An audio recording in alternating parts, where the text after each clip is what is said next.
Democrats haven't always been, yeah, come on in, everybody. The more immigrants, the better. We don't care if you're legal, illegal, or whatever. Welcome out there in podcast land to a new edition of the Liberal Patriot Podcast. I'm your host, Rui Teixeira, and I come at you every couple of weeks with the very finest in heterodox conversation and analysis with the most interesting and stimulating guests. And today we have Batya Ungar-Sargon, who is opinion editor of Newsweek. And she's also author of the excellent new book, here it is, Second Class, How the Elites Betrayed America's Working Men and Women. Just out. I think it came out in early April. So be sure to pick up a copy of this, audiobook, Kindle, it doesn't matter. Just get it. And also she's the author of another very interesting book that came out a few years ago, Bad News, How the Woke Media is Undermining Democracy. So I recommend both these books, but today we'll talk mostly about Second Class and issues related to that. Now, Batya did a very unusual thing for this book to try to figure out where the working class is coming from in this great country of ours. She actually went out and talked to them. Whoa, how crazy is that? And she heard a lot of stories, and I think what she found out was very interesting. So I thought maybe we could start out by just you telling us some of these stories and sort of what really jumped out to you from these conversations, because you had a lot of them. So first of all, thank you so much for having me. This is really a dream come true. In the order of people whose approbation I was really hoping to get for my work, it was the people who I profiled in the book and then you. So this is very, very validating for me because I've, of course, been following your work for so long. And as I was writing this book, I mean, definitely the last 3 or 4 years, you've become the kind of oracle, the lodestar for, I think, a lot of us who are trying to do this work and bring class issues and the class divide to the forefront in a way that hopefully people on both sides of the aisle can hear us. Like, you really are the paragon of that. And so I'm so grateful to you for your work and so grateful to you for having me on. I traveled around the country for a year interviewing working class people of all races and backgrounds and religions and creeds and most importantly, political persuasions. And the thing that I found that was the most surprising, although not to anybody who read your newsletter this morning, was that there is huge consensus among working class people, regardless of whether they vote for Democrats or Republicans, because both parties do such a poor job of reflecting their views, which are actually unified and quite similar to each other, that it's sort of a crapshoot which party people vote for. So that was very, surprising. I kind of had a sense that we were much more united than divided as Americans over cultural and social issues. I knew that that was the case from my first book and from just reporting in the South a lot throughout the Trump presidency. But I didn't realize how much that was the case in terms of economic policy and how poorly both parties are doing to approximate what, the views of 70% of Americans we're talking about here, as you write about at great length and very eloquently. So that was extremely surprising. The other thing that I found that was really surprising was, of course, there's a lot of racial diversity within the working class. But there is also a lot of economic diversity. And I found that there's really three tiers in terms of working class Americans. There are people who are working class, who are in traditionally working class jobs, who don't have a college degree, who are not rich, but who are solidly middle class, who have, the hallmarks of the American dream as most people in America define it. They're homeowners, they have retirement savings set aside, their children will be at least as, upwardly mobile as they were. And they have access to affordable healthcare, which is going to come up a lot, I bet, in this conversation. Then there's the sort of middle tier, and these people are able to cover their bills. They would never consider themselves poor. They're not quite struggling, and especially now in the sort of post-pandemic economy, their wages are probably higher than they've ever been. Sure. And yet, the hallmarks of the American dream are out of reach because of the cost of those things, of home ownership, of a retirement, of healthcare, of an education.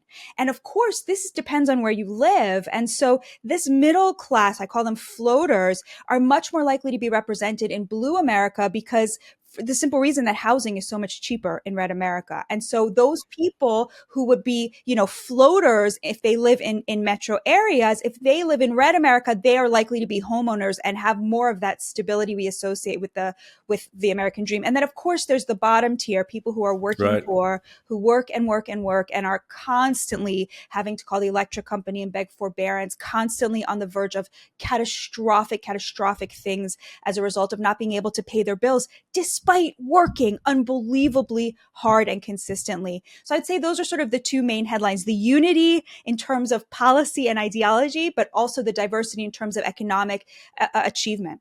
Yeah, one thing you talk about a lot in the book, and it really comes out in a lot of these stories, is the value of hard work. I remember back in the day, Bill Clinton used to talk about, I want to help the people who work hard and play by the rules. It's a little bit harder to envision Democrats saying it with quite that much gusto these days, but that it seems so central to the lives and the world outlook of these working class people you talk to. They don't want a handout, they want a hand up. They tremendously value how hard they work, and they just want sort of more opportunity. They want equal opportunity, all that kind of stuff. So is that right? Do I take that away correctly from the book, that this is just really central to working class identity? Absolutely. People took an almost spiritual level of pride in the work that they did. They saw the value of hard work as an inheritance that they had gotten from their parents. They remembered watching their parents get dressed to go to work, and they got a lot of dignity and self-esteem from their labor. And the thing that was so demoralizing was that despite the fact that they worked so hard and they were so proud of the work that they did, they were unable to provide for their families in a dignified way. And to me, I totally agree with you. It seems like the Democrats are really out of touch with this. Their agenda today in terms of economic policy seems very much bifurcated between, on the one hand, catering to the over-credentialed college elites, and on the other hand, to the dependent poor. So you have policies that, cater to people who care about climate change and student loan forgiveness, right? People who are, privileged and stable because of their multiple degrees. They work in the knowledge industry. They're in the top 20%. And then to cater to the people at the bottom who are the dependent poor who don't work. Now, of course, this leaves out 70% of the country who works extremely hard, not college educated, but also not poor, and yet still unable to have that kind of stability that people in the college educated caste really take for granted. Now, if the Biden spokesperson was on this call, which they are not, they would probably say, oh, wait a minute, look at all the stuff that we've done. We're investing in America. There are factories opening all over the place. Well, at least they're getting built. Biden has walked the picket lines. He's the most pro-union president we've had in, decades and decades and decades. He puts the welfare of working people front and center. You sound like you don't buy it. And I think what's perhaps even more interesting, I didn't get the sense you picked up a lot of that from talking to people out there in the heartland, so to speak. I mean, they're not feeling the love from Biden and his administration. Is that right? And if so, why is that? I mean, why, if it's passing them by, why is that? It's a really good question, because I think there's a lot of frustration on the Biden team about not getting credit for the things he has done. Of course, he has done some very good things, the Chips and Science Act, the reshoring of manufacturing. He kept Trump's tariffs, which I wasn't sure he was going to do. That was a really good thing to do.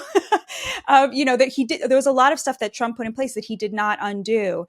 The problem is that, these are sort of corners of the economy.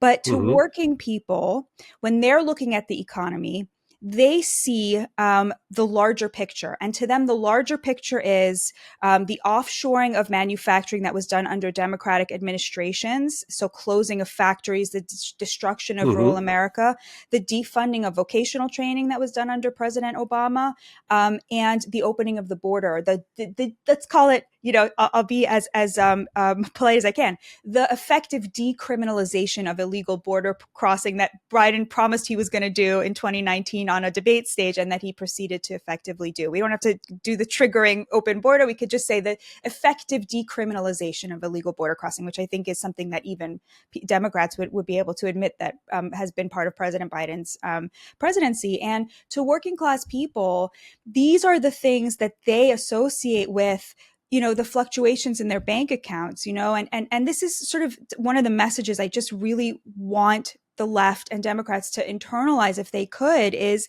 a person with $50 in their bank account is not wrong about which economic policies help them and which economic policies hurt them, because they do not have the luxury to be wrong. They know immediately how things impact them. They know that tariffs had a positive impact and not a negative impact, despite what all of the economists predicted was going to happen. They know that President Biden policing the southern border and limiting the number of illegal migrants and legal migrants had a positive impact on them, and that opening the border effectively stalled the first wage growth that they had seen in decades. I mean, they have a very, very smart analysis of the economy because they have to. They, unlike us, they have no padding to make proclamations about the economy that may or may not come to fruition. And to them, people are very pro-union. They were very pro-union, but they were not rushing to join unions. And if only 6% of the private sector is unionized, President Biden may well be the most pro-union president in American history. So for that 6%, he's doing a lot. Although honestly, most of that 6% are at this point voting for Trump, right? So it's not quite translating. And I think that the core here is that, to working class people, the most important thing, the value that they hold very deeply, they want autonomy. They want self-determination. They want more of their money staying in their bank accounts so they can decide what to do with it. And so much of what the Democrats, catering to both this college-educated elite and the dependent poor, the value there really is paternalism, right? The elites love paternalism because the institutions have really developed for them. Why wouldn't you trust the institutions? You studied hard, you did well on the SATs, you went to college, and now you're making $200,000 a year. It all worked out for you. And of course, if you're part of the dependent poor, the paternalism works out for you as well. It saves you from, poverty, basically. You get that sort of that support from the government. But both of those groups, their economic interests are in tension with those of working class people. And so they don't really recognize these, the idea of the Democrats who want to sort of raise taxes in order to redistribute it. Working class people, including working class Democrats, they don't want that. They don't want someone else's tax dollars to give them affordable housing. They want their very hard work to reward them with the ability to buy their own home. Yeah, no, I think that's all. There's a lot of truth to that, and I think there's also a lot of truth to the idea that, and this is something I think about a lot. I've written about the tendency of elites, well, especially in the Democratic Party, but everywhere really, to discount the extent to which working class people understand their own lives, their own economic situation, the extent to which they understand the economy as a whole. There's a tendency to discount their views as deluded, ungrateful, driven by racism or xenophobia or whatever. And there's sort of a more parsimonious explanation for a lot of this economic discontent and for example, views about immigration. They actually do understand some things about what's going on. They actually are reasonably apprised of the situation. Their views are at least somewhat rational. They aren't just driven by the worst emotions in the world. And I just find that, we've seen that debate unfold really during the course of the Biden administration, when it's like, what's wrong with these people? Don't they realize how great they have it? This is the best economy. It's almost like channeling Trump from his years. This is the best economy in the history of the world. And yet these working class people, the wretches, they look down at it and they say they're discontented and they don't like what we're doing. So yeah, sometimes I wonder if a lot of it is just, if they just listen without prejudice and without prejudgment, right? Of what these people in these situations who have these kind of jobs and live these kind of lives had to say. And, what's stopping them from doing it? What's your take? Are they just arrogant? Is this something that's evolved over time? Were people, were elites or, knowledge economy professionals, whoever, were they always like this? Or how did we get from where we once were to here? I mean, I know that's a theme you touch on sometimes and relates to your earlier book on the media, I think. So maybe talk a little bit about that, how we got to this bifurcation and this sort of enforced distance between educated elites and working class people. Well, as a Marxist or a crypto Marxist or a sometime Marxist, the crypto Marxist, I like it. I'm kind of a crypto Marxist myself, exactly. So let her rip. The materialist argument, is always very compelling to me and hard to resist, which is that it was very much in the elite's economic interests to separate away from the working class. When we took an economy that in the 70s, the largest sector of the GDP was in the middle class, right? It was, the biggest. And you had a situation where people who worked in knowledge industry jobs were not making significantly more money than people who were working class, were high working class, right? There was sort of a parity there. And which is why I think the college activism mattered a lot less because, if you were a college professor or if you worked in a factory, you probably made around the same amount of money and your ability to access, the American dream was pretty similar. We had, that the biggest sector of the economy was in the middle class. Today, the top 20% controls over 50% of the GDP. And the top 20 likes to rail against the billionaire set, but the share of the GDP that is controlled by billionaires today is not actually very different than the share that was controlled in the 70s. That middle class squeezed people who were once middle class into the elites, the top 20%, who now control over half of the GDP. 96% of the media. I think it's upward of 90% of people who are in Congress now in the Senate have a college degree, compared to just 30% of Americans. But it's been extremely rewarding financially as well. Many policies were put in place as this separation happened between the elites and the working class that sort of squeezed that GDP upwards towards the college credentialed elites. So the sort of Marxist explanation is they've turned on the working class because it was very much in their economic interest to do so. They've effectively plundered the middle class to live as a kind of oligarchy of the credentialed. I think that is all true. And I think a lot of the woke values and the extremism of the left-wing ideology today is effectively a smokescreen for this plunder of the middle class. But of course, I believe that they think they're good people. Like I look at AOC, I'm like, this is not a person I think she believes plundering the middle class when she suggests. Exactly. They believe it, but I think they would not be quite so wrong if it was not very much in their economic interests to be so. And of course, this all had like a kind of cascading effect. So you used to have a situation in the 70s, the 80s, right, where a doctor would marry a nurse and a lawyer would marry a secretary, right? And so you would have a kind of like downward transfer of wealth. That way you would have these like family formations. You may maybe have one breadwinner, right? And so you would have a kind of sharing of the wealth in these economically diverse communities. What you have today is that this educated elite has become endogamous, and so they marry each other. And so now you have the doctor marrying the doctor, the lawyer marrying the lawyer. They now are making a combined $1 million a year. And so they're living in neighborhoods with each other where no one working class can afford to compete for a home. And so we have this great sorting happening where they don't even know working class people socially, which makes it so much easier to stigmatize their views. So it's all a cascading effect, right? First it starts with kind of policy, right? NAFTA, defunding vocational training, mass migration. In 1971, the high water mark for working class wages, the share of the population that was foreign born was just 4%. Now it's about 15-16%. Certainly higher actually since Biden.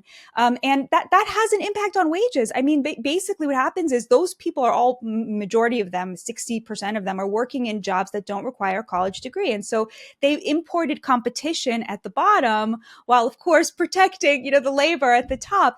this increases inequality in a big way, but in a way that at some point, because they got addicted to this view of the meritocracy, because their economic fortune was so tightly connected with credentials and studying for tests and being book smart in a very specific way, they became convinced that it was their own merit that had got them this and that they deserved it. And of course, the death of noblesse oblige, right? It used to be the elites felt they owed something to the community. God damn it, we deserve it. Think that Richard Reeves talks a lot about this, right? Exactly. Opportunity hoarding and all that. I think that's a real thing. Yeah, this is kind of baloney. It's all about the 1%. You can think they're basically making out like bandits, but it ain't just the 1%.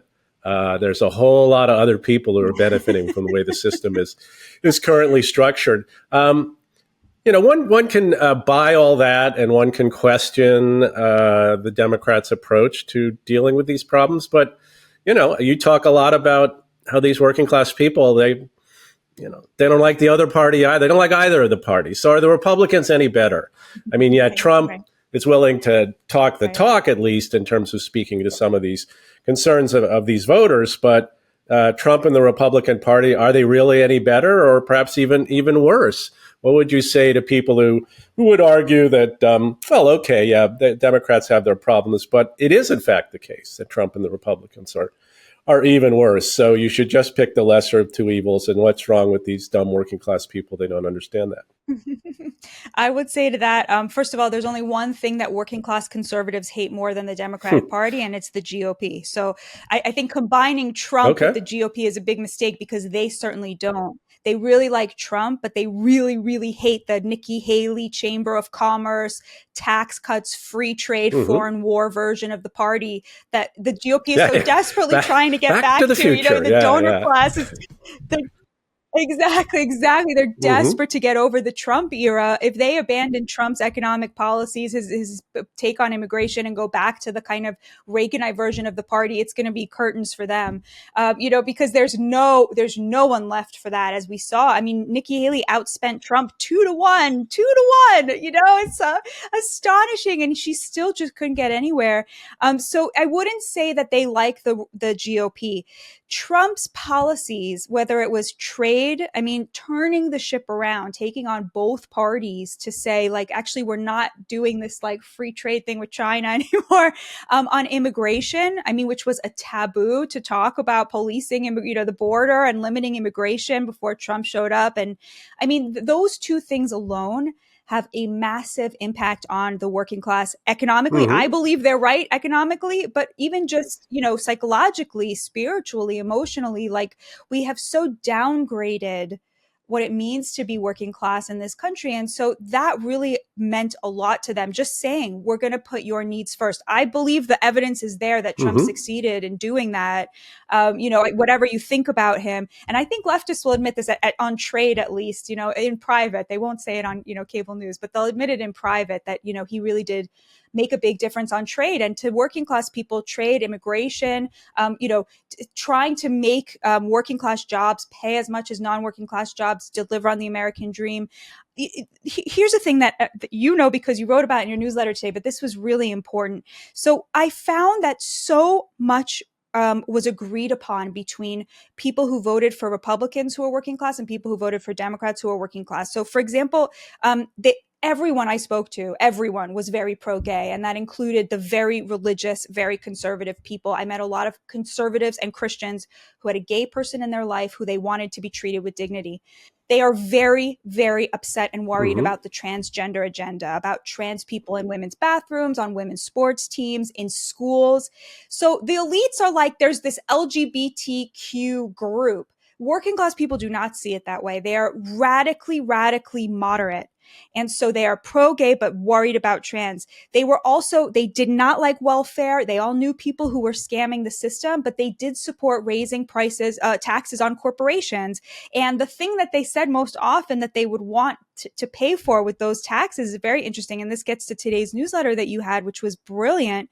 The most common set of views that I encountered whether I was talking to a Republican working class person or a Democrat working class person, was they wanted a full moratorium on immigration, legal and illegal for the foreseeable future, and some sort of government-backed health care. They go together like So soup to and me, sandwich as far as working class people are concerned.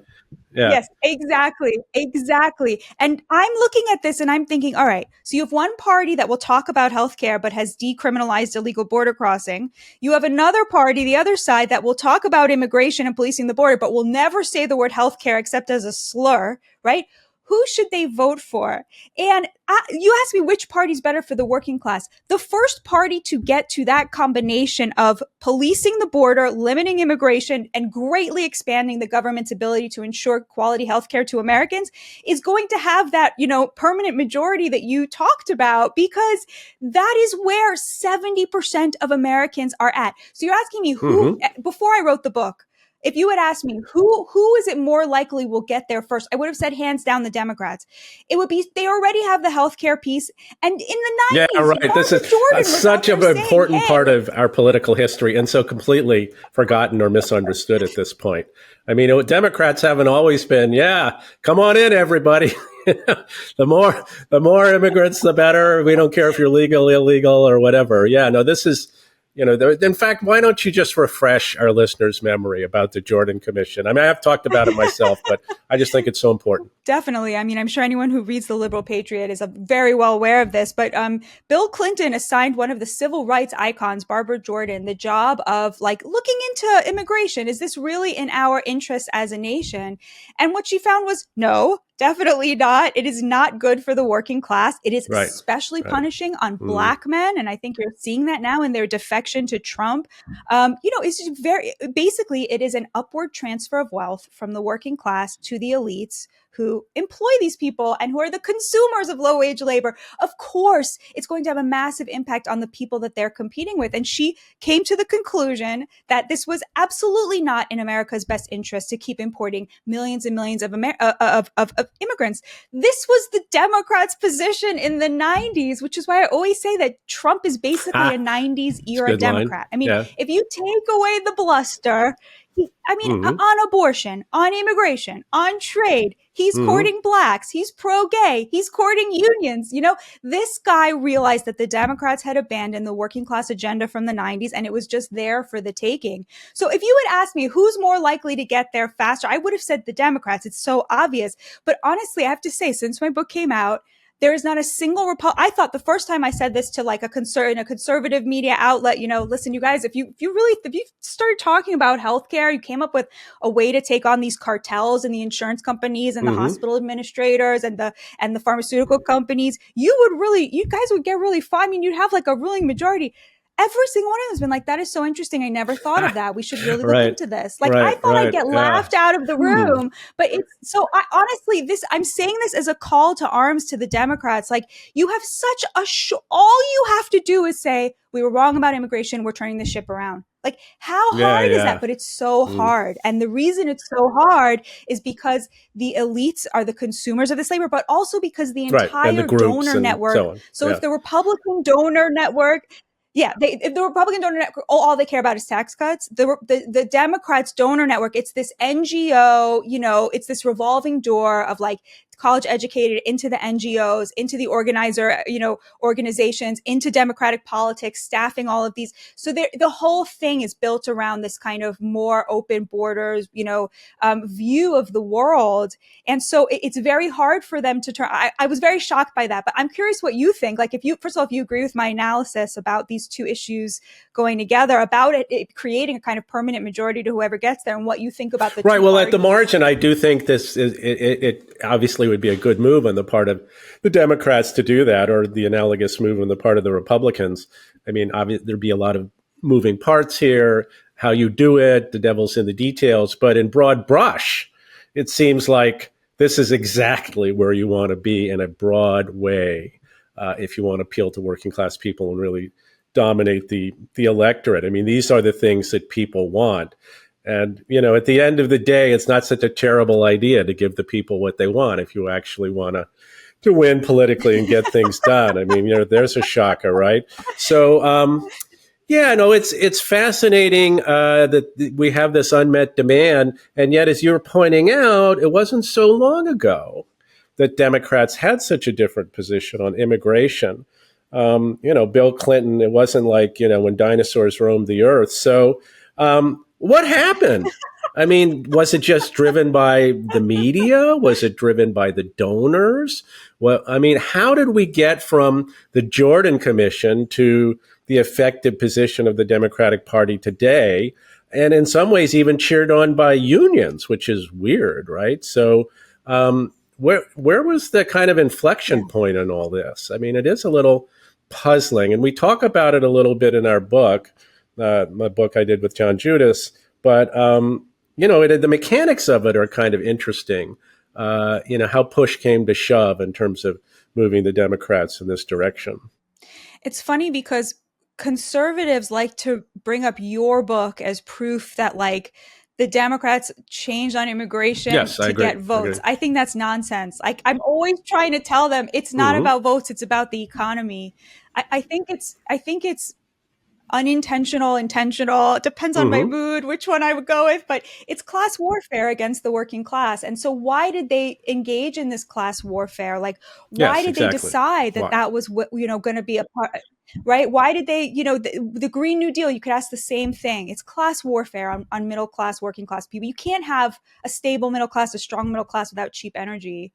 And it's, so much of the environmental platform is extremist in nature in a way that is deeply punishing to the working class while the elites pay off, their indulgences, Get to green heaven. Along with their other, all the... Exactly. So, but is this intentional or unintentional? It's kind of exactly what you're asking. I mean, is it an unintentional war, or did they really set out to do this? Or was this they were captured by their ideology and their ridiculous beliefs about some of this stuff and decided they just had to do it? I think that the way that Bill Clinton and then Barack Obama conceived of the economy, it was that, you would have some percentage of Americans, a big percentage, going to college, working in the knowledge industry, right? Making, $150,000 to $500,000 a year, which is, what actually happened.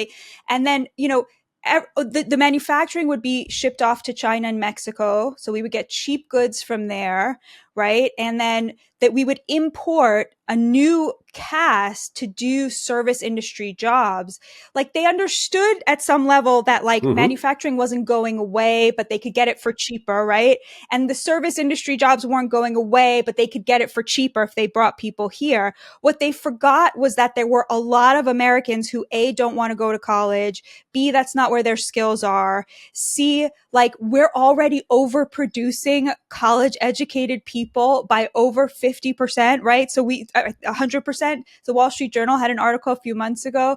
50% of college educated Americans are underemployed, meaning they're working in jobs that don't require any skills they learned in college. So the economy itself simply cannot sustain that many more programmers and lawyers and gender studies podcasters. Definitely enough of the latter, have you, right? I'd say, at this point.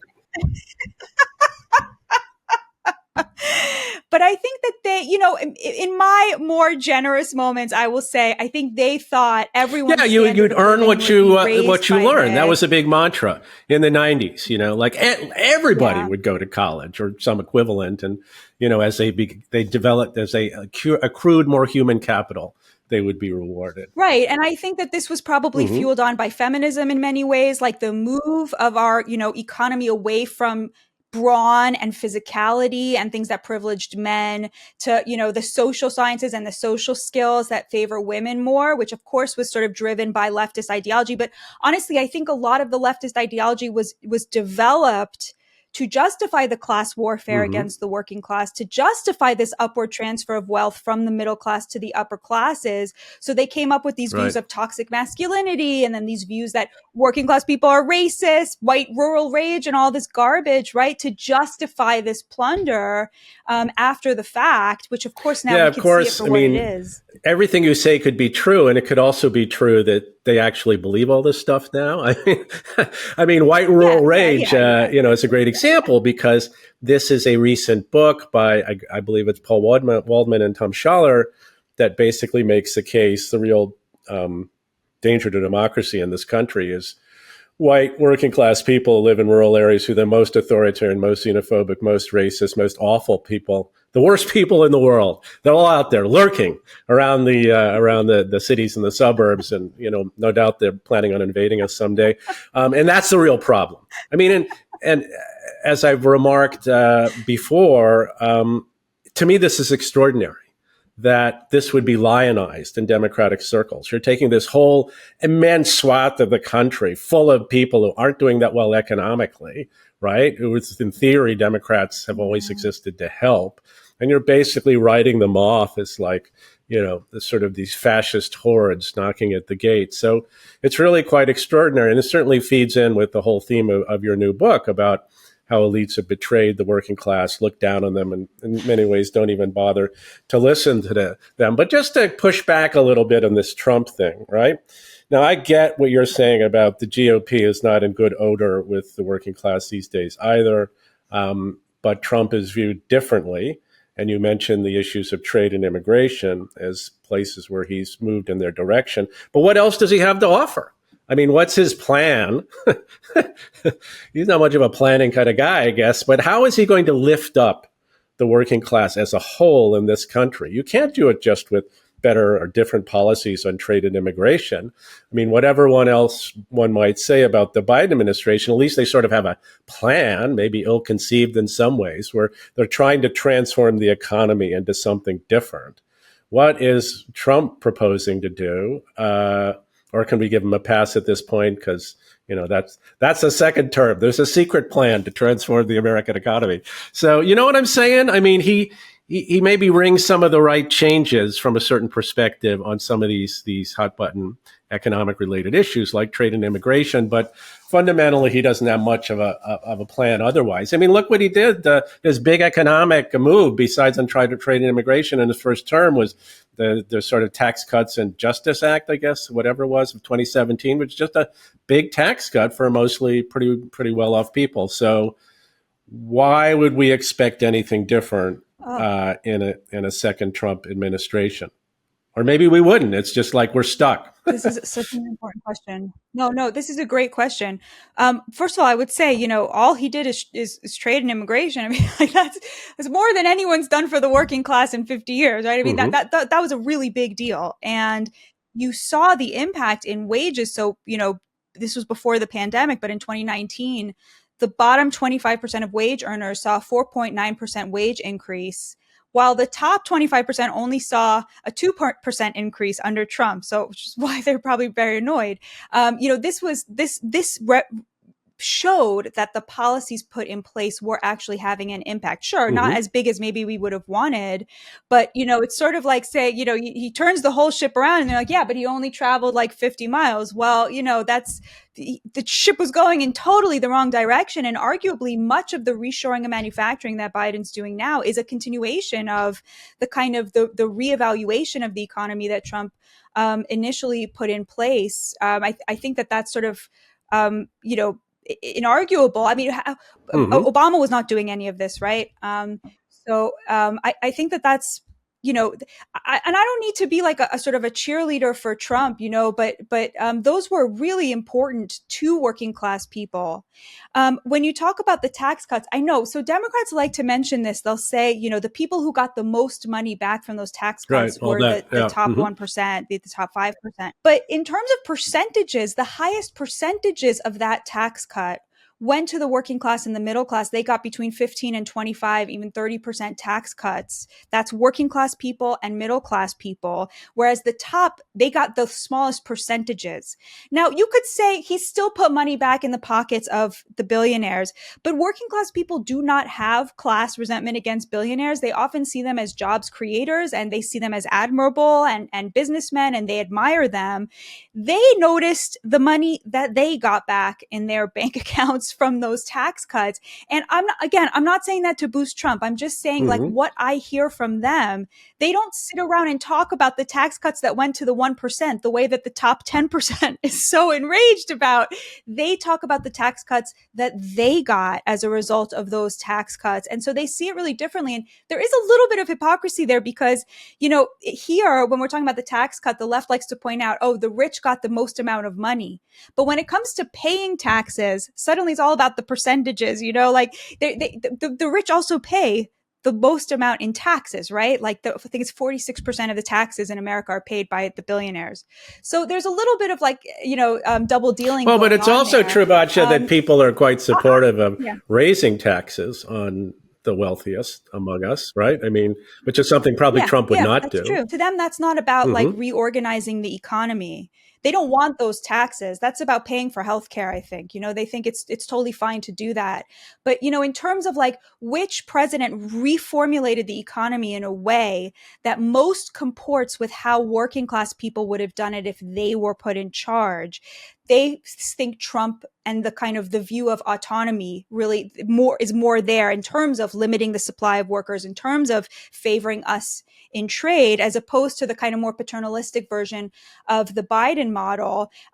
Again, this is just what I mean. I heard from a lot of working class Democrats who voted for Biden who had to admit, you know, Trump had put money in their pockets. And whether it's fair or not to blame Biden for the inflation, he's certainly failed to make people feel that it is something that he has a plan to tackle. I'll say other things that people praised Trump to me about was that he was which is very different than the transgender issue. I couldn't agree with you more on that. Incredibly, you know, poorly understood by most liberal Democrats, particularly. Let's talk about a related issue, economic issue that's really part of the American dream for most people, which is housing. This is a huge, huge problem for so many working class people, and Democrats, you know, sort of, they talk a lot about affordable housing, but they kind of miss the actual dynamic that could produce more actually affordable housing. So, and this is something that might be maybe more in Trump's wheelhouse. You know, you kind of wonder how much progress the Democrats are going to be making. But talk a little bit about that, because you have a whole chapter on that in the book. And I thought it was very, very interesting and very counterintuitive, I think, for anyone on the left who read the chapter. Definitely. Yeah, I just want to say, you know, the book is not like a pro-Trump book, and That's true. I think he's mentioned very little in the book, because the solutions that you know, the first half of the book, you will meet the working class people, some of the working class people I met, and learn about their lives. The second half of the book is a selection of totally nonpartisan, like easy to implement solutions tomorrow that either party could run with, that would improve the lives of the working class immediately. You know, I don't think immigration should be like a partisan thing, but, you know, getting rid of degree requirements. And there's a lot of bipartisan action on that now, right? We've seen this in several different states. So that's a good thing. There is, absolutely. Absolutely. Yeah, it's a great thing. So getting rid of those degree requirements, refunding vocational training, totally nonpartisan. Like, why should that be a partisan thing? Obviously, it shouldn't. Housing is a really big one. So I interviewed Ed Pinto, your colleague at AEI. He's a genius. You should totally have him on. He blew my mind, because the point that he made over and over was that, you know, the Democrats like to talk about affordable housing or vouchers, you know, helping people pay for for housing, right? The problem with giving people money to help them pay for housing is that it doesn't actually solve the problem. In fact, it makes it worse, because you are increasing the demand without increasing the supply. So the housing problem is a housing crisis. We have around shortage of 10 million housing units for Americans, which drives up the cost of housing everywhere and for everybody. The only way to solve that is to build more housing. If you give people more money for housing, all you're going to do is keep those prices going up, because now there's more people with more money to compete for the same stock. And Mr. Pinto he's a big proponent of getting rid of zoning laws, because what we have right now is a situation where 78% of the land in this country that's been zoned for housing is zoned for single family detached, meaning that you can only build a one unit on this parcel of land. And because the parcel of land is big and in a nice neighborhood, you're going to have to build a little McMansion to make it worth the price, right? To make it worth the value. And so again, these couples, these, two doctors or two lawyers, they ended up, moving into neighborhoods, nice neighborhoods, and then effectively establishing zoning laws to protect the value of their homes and make it impossible to build a duplex or a triple decker where maybe their cleaning lady could have a starter home, right? Where something could, somebody else could enjoy the benefits of living in this neighborhood. For us on the left, like, you tend to think of like, well, how would you, solve a housing crisis? There's, housing is so expensive. Well, you give people money and it helps them buy a home. But what the point that Mr. Pinto makes is like, no, when you give people money, you're just increasing the demand, not the supply. And so you're just making everything more expensive, because suddenly, instead of there being, 100 couples vying for this house, there's 300 couples because you gave 200 of them a housing voucher, right? Of course, the price is going to go up. The only way to solve the problem is to get rid of zoning laws, to institute what he calls light touch density, to allow duplexes and triple deckers to be built in these neighborhoods that have been zoned for residential, that currently only allow single units to be built. He says if we do this, we could build 900,000 units in a year and solve our crisis in 10 years. Yeah, it seems to me there's a lot of merit to that argument. My buddy Rick Kallenberg actually just wrote a book about the influence of exclusionary zoning on all kinds of problems, from housing to schools to whatever. And it's a real barrier. It doesn't seem like the Democrats, for example, are about to move expeditiously on this, given their political base among a lot of well-off suburbanites who love the fact that their neighborhoods are zoned in the way they are. But also, wasn't it the case that when Trump ran last time, he had this riff about how they're coming for the suburbs, and they're going to like ruin your beautiful suburban neighborhood, which doesn't exactly sound like like a zoning reform kind of rap to my ears. So is this this could be a difficult one, right? Because it is probably so central to solving the housing crisis, which is so difficult for a lot of working class people, and yet maybe neither party is really ready to take the ball on this one. Yeah, I agree with you on housing, and on healthcare is the other one. So healthcare was the one big whale that I wanted for each of the problems I had identified for working class people achieving the American dream, to find one of these easily institutable, totally nonpartisan ways to help these people and to improve their lives exponentially. Healthcare is such a mess in this country. It is really controlled by massive cartels. And it's so hard to imagine either party being willing to take them on. And it just keeps getting worse and worse and worse. You look at the economy right now, and, everyone keeps being shocked, like month after month, they're adding jobs, they're adding jobs, they're adding jobs. If you look where most of these jobs are, they're in the healthcare sector, and they are not adding nurses, aides, and, home healthcare attendants. They are adding administrators and people at the top who are just a huge suck on the economy. I mean, the amount of money that these administrators make, and the way that honestly, I think that the libertarians are really instructive here. I can't think of any other way to really solve this except just getting rid of the red tape. Nobody protects their jobs like doctors and dentists. And as a result, people find it really hard to get, adequate healthcare. And I'm not suggesting we go into the Canadian model, obviously, as, a huge problem. You wait 6 months to get a CT scan, you might be dead by then. And then there's the British model, which is so ineffective. In Israel, they have a 2-tier system, which I think is very, very interesting. There's, everybody has the German system's interesting too. So there's a lot of alternatives. Yeah. But it's just terrible. And, again, the first party to get to this combination of we're going to protect your wages and protect your body, which works so hard in physical labor, is going to have a lot of support. Yeah, boy, I hear you on that. And I hope a lot of people listening to this podcast hear that message, and it diffuses out somehow into the galaxy brains of our two major parties, because I do think that's the sweet spot of the American electorate and the road forward in so many ways for the country. So, but I really want to thank you for being on the podcast. And, I hope everybody reads your book, because I think it's so important. And God willing, and the creek don't rise, maybe we'll make some progress on all these things. So thanks again. Thank you so much. God bless you. Thank you for having me. And thank you so much for all the work that you do for this great nation. You are a really, truly irreplaceable person. And that is very rare in our Desiccated industry. Oh, So thank thank you. you and Hey, God bless. flattery will get you everywhere. So,